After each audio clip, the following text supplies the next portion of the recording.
Olá, graça e paz. Mateus 25, 35 a 36, lemos o seguinte: Pois tive fome e vocês me deram de comer, tive sede e me deram de beber. Era forasteiro, ou melhor, era estrangeiro, e me convidaram para a sua casa. Estava nu e me vestiram, estava doente e cuidaram de mim. Estava na prisão e me visitaram. Gostaríamos de desenvolver com vocês o tema Fizeram a mim sem o saberem. Na visão de um grande pensador, um grande teólogo chamado Thompson, ser cristão de verdade não se resume a ritos, mas à prática viva do amor. Jesus identifica-se com os necessitados. Servir ao próximo é servir ao próprio Cristo. O reino de Deus é revelado em gestos concretos, muitas vezes realizados em plena consciência do seu valor eterno. Hebreus, como diz alguns, carta do apóstolo Paulo aos Hebreus, nos diz o seguinte, capítulo 13, versículo 2, não se esqueçam da hospitalidade, pois alguns, praticando-a sem o saber, acolheram anjos. Já imaginou o peso disso? Você, sem saber, você acolhe alguém que você julga, você sente no coração, naquele momento que deveria acolher, e você acolhe alguém em sua casa, apesar que é muito difícil isso, em plena São Paulo, em plena capital paulista, né? Alguém abrir as suas portas para um estrangeiro, aliás, para um estranho. E muito menos, e ainda mais se for um estrangeiro, né? Que não fala, apesar que hoje nós temos os recursos tecnológicos, né? Que dá para você conversar com alguém tendo uma ferramenta que vai fazer a tradução, né? Ou a interpretação. Mas, voltando ao texto, o texto nos desafia a pensar no cuidado com as necessidades básicas daqueles que são os desafortunados da vida. Alimentar estes, que são os desafortunados, como famintos, é uma obrigação de quem? Uma obrigação daquele grupo chamado igreja. A igreja deve estar inteirada da sua responsabilidade como corpo daquele que um dia morreu na cruz por nós. Nós somos o corpo de Cristo. A igreja é o corpo de Cristo aqui na terra.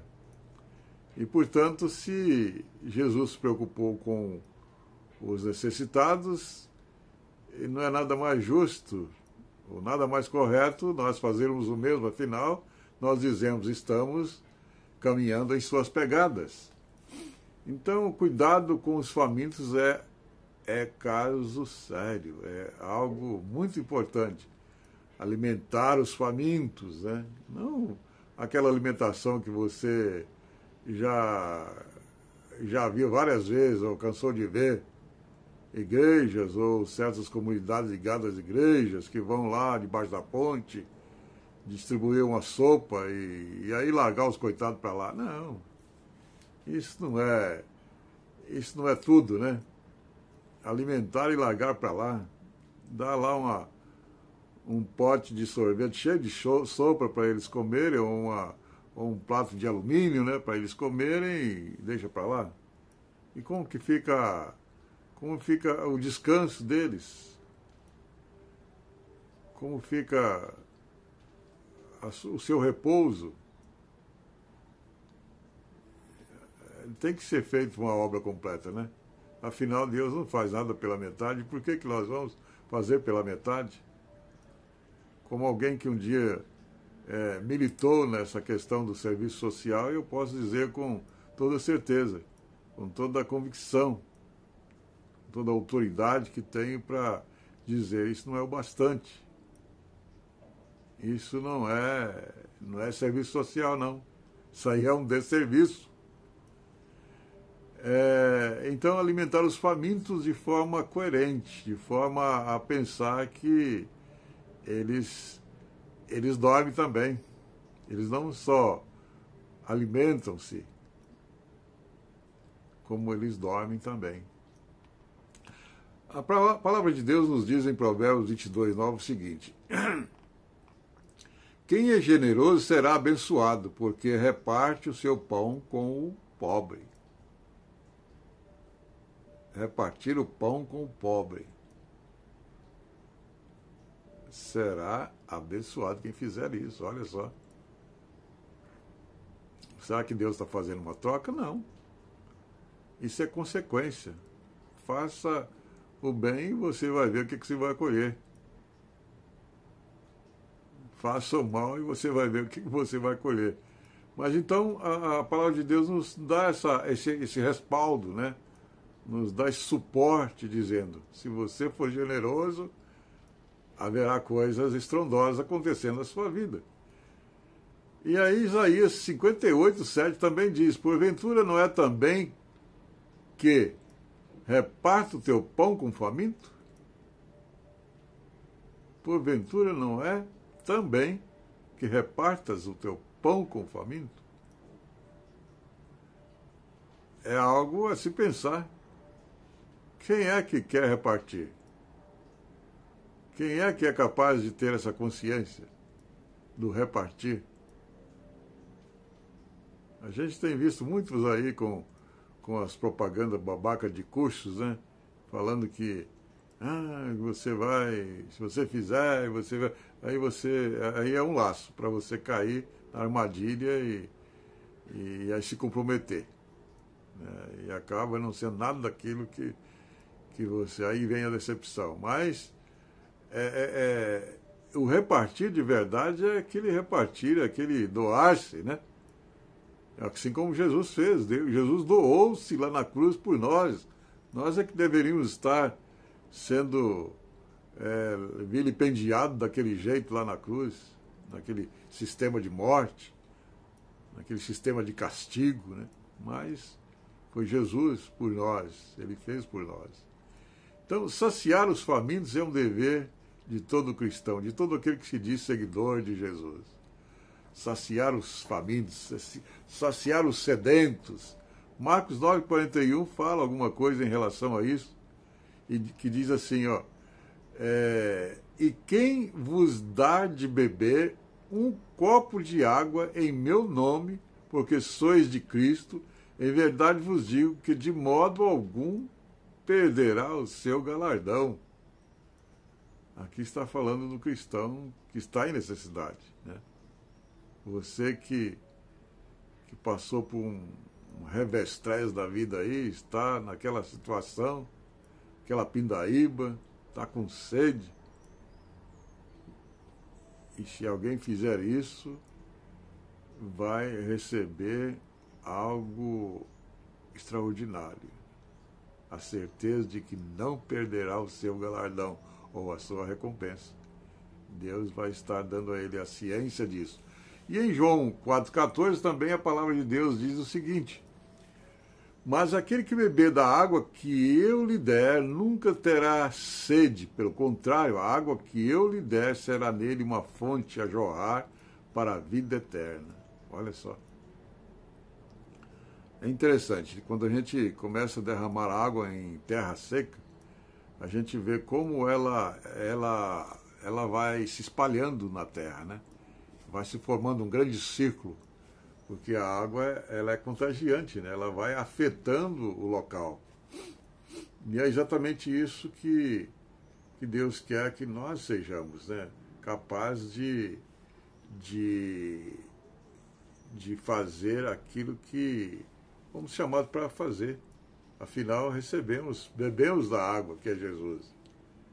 E Jesus na nossa vida é como essa água derramada em terra seca. Ela vai afetar, ela vai atingir, ela vai impregnar a terra com o seu conteúdo, com a sua capacidade de contágio, de impregnar. O Senhor Jesus nos dá, com essas informações, a certeza de que um crente de verdade é um crente acolhedor, um crente praticante do acolhimento, um crente compassivo.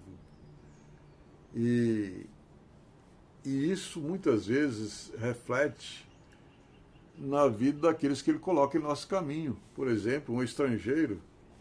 Um tempo atrás eu deparei-me com um inglês, uma pessoa lá da Inglaterra, que há 11 anos vivia no Brasil e mal falava português. E eu perguntei: o que você veio fazer nesse país? Não é melhor lá? Lá não é o país do primeiro mundo? Ele disse: não, aqui vocês têm o sol, lá a gente não tem sol lá. Tem o sol que sai lá não é igual daqui. E o povo daqui é diferente, o povo caloroso. Isso me fez escolher este lugar para viver. Há 11 anos está aqui no Brasil. Alguém deu a ele as boas-vindas. Alguém fez aquilo que o crente deve fazer. Alguém fez aquilo que a igreja deve fazer. Então, acolher quem quer que seja, mas acolher com sabedoria também, né? Devemos ter sabedoria para fazer isso que pesa sobre nós como obrigação, né? Levítico 9,14 tem um mandamento, né, que fala sobre isso, né? No bem que são verdades ditas a um povo há muitos anos, mas que ainda tem o seu reflexo sobre nós, ainda reflete sobre nós como cristãos. Diz ali o Levítico 19:34, diz assim: como natural entre vós será o estrangeiro que peregrina convosco, amá-lo-ás como a ti mesmo, pois estrangeiros fostes na terra do Egito. Eu sou o Senhor vosso Deus. Eu sou o Senhor. Ora, isso é uma verdade tão profunda com relação a nós como igreja. Quantos de nós não éramos estrangeiros neste mundo de trevas, neste mundo de perdição, e fomos resgatados, e fomos salvos? E agora não é nada mais, nada menos do que nossa obrigação fazer aquilo que alguém fez conosco, alguém nos acolheu, alguém nos deu as boas-vindas, e esse alguém foi Jesus. Você já tem a certeza de que Ele está no controle da sua vida? Você sabe se realmente, quando Ele voltar, Ele está prestes a voltar, Ele vai te levar como igreja? Você está fazendo parte dessa igreja? Porque para fazer parte dessa igreja você tem que se arrepender dos seus pecados e se entregar a Ele. Arrepender e passar a exercer fé, a crer. Não é como aquele que diz: eu não quero, disse há pouco tempo, eu não quero ir para o céu, eu quero essa vida. A vida está tão gostosa de se viver, né? Que ele disse: eu não quero ir para o céu, eu quero essa vida de balada, de curtição. Mas e aí?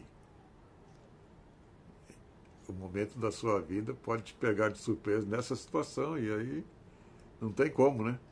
Aí não tem como. Que Deus o ajude a descobrir que Jesus é o caminho, a verdade e a vida. E ninguém irá ao Pai senão por Ele.